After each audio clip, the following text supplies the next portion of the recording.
Hey friends, this is Wayne over at the Ram Man Inc. It's Sunday, March the 7th, 2019. And I'm going to make this little video showing an incident which surprises us.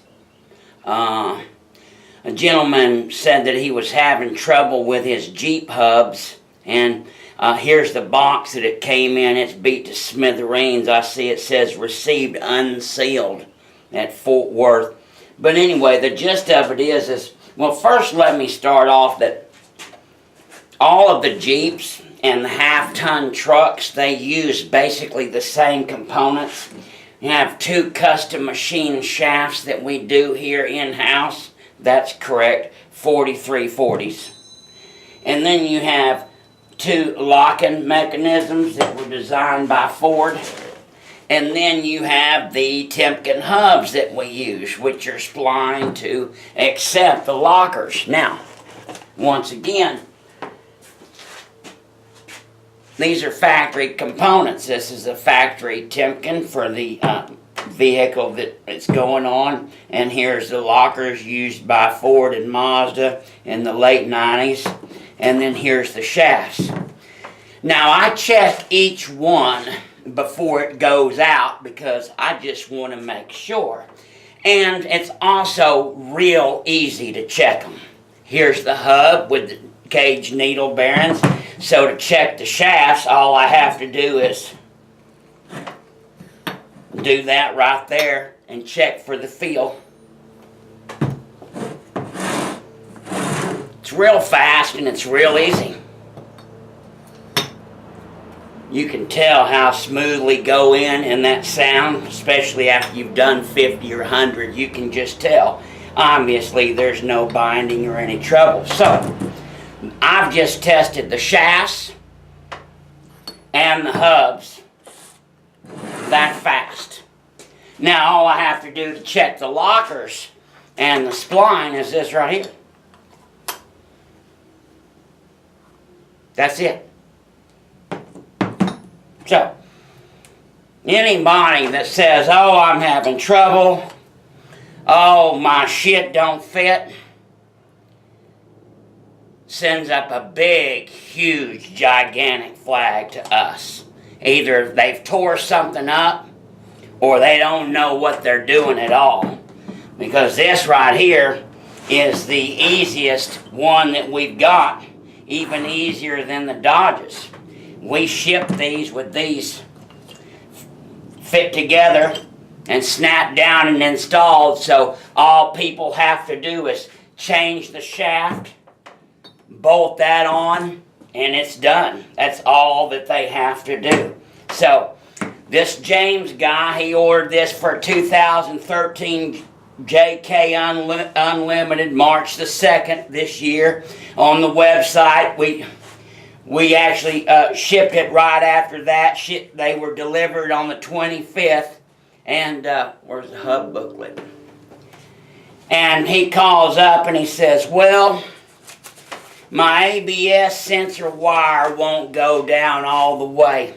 That raises a big, gigantic flag to us because we've seen that on a couple of other occasions. Now, these are factory hubs for that vehicle. So, if the ABS wire sensors don't go down all the way, that tells us that the ABS wires are aftermarket.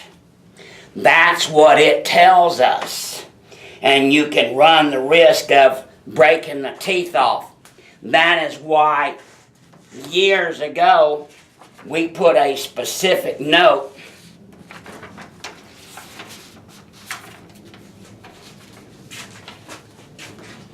on the very second page of the giant lock and hub booklet. Warning, your new Timken ABS hubs accept factory Chrysler ABS sensor wires and magnetic pickups. If you notice your stuff's been changed, you may run into a problem and may need to shim it. Here's a video. This is the opening page of the lock and hub booklet. So, as soon as Kate told him that, and of course he didn't see that, and I'm going to assume that the directions were just chunked like many people do. Oh yes, I replaced the hub several years ago and the wire, so that explained number one. Number two chief complaint was splint won't go on. Locker won't go on. So that tells us that something's been damaged. Big, gigantic flag. So, he says, one side went on with no problem, the other side won't go on, so we sent him shipping labels, told him to send that side back because we wanted to investigate. So, sent the labels on the 3rd, and on April the 7th, which is today, the hubs just arrived. Thank God for Kate. She documents things extremely well. So, box is all beat to smithereens. The post office has said it came unopened, busted open, so without going any further, I can tell that not much care was taken into boxing this up. Not much care at all.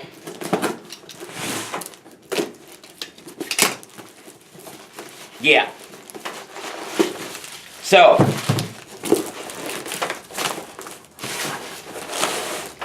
number one, he lied to us. So, now I can say that James K. is a liar.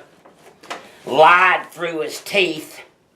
And now we have, since he packaged it up so poorly, we only have 3 main components out of the 4. Number 1, we have one hub and locker, and we have another hub and locker, and we are missing the shafts. Remember now,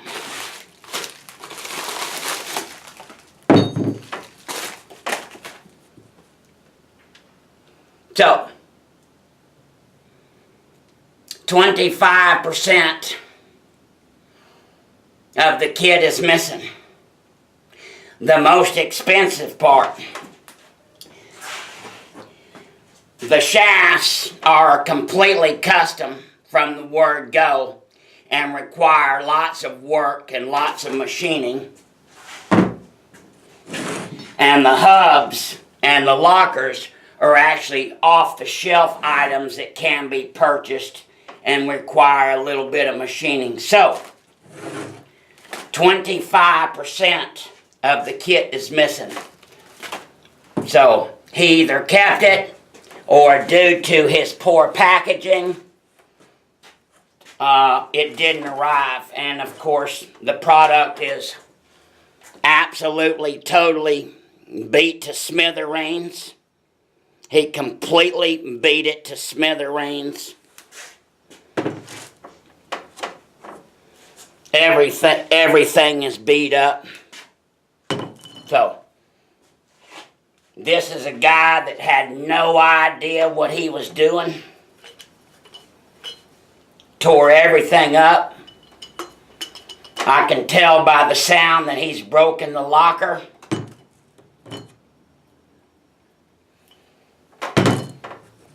He had no earthly idea what he was doing.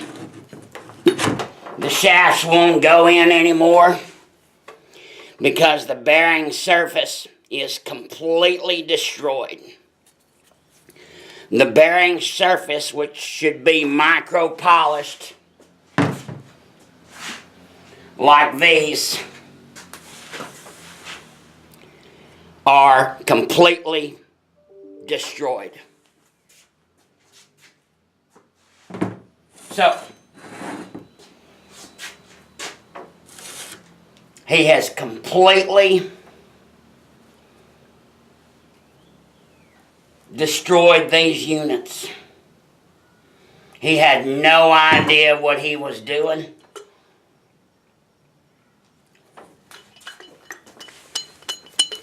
I don't know if you can hear that sound, but I know what he did.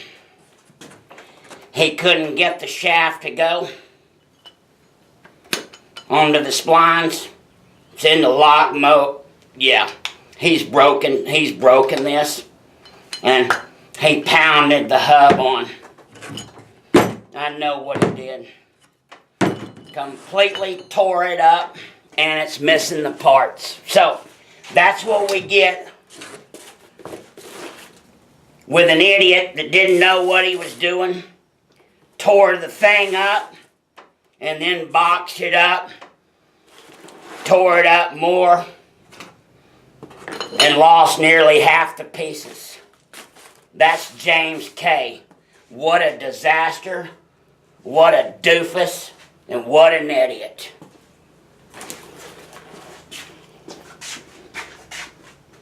God bless you, God bless America, and happy trucking.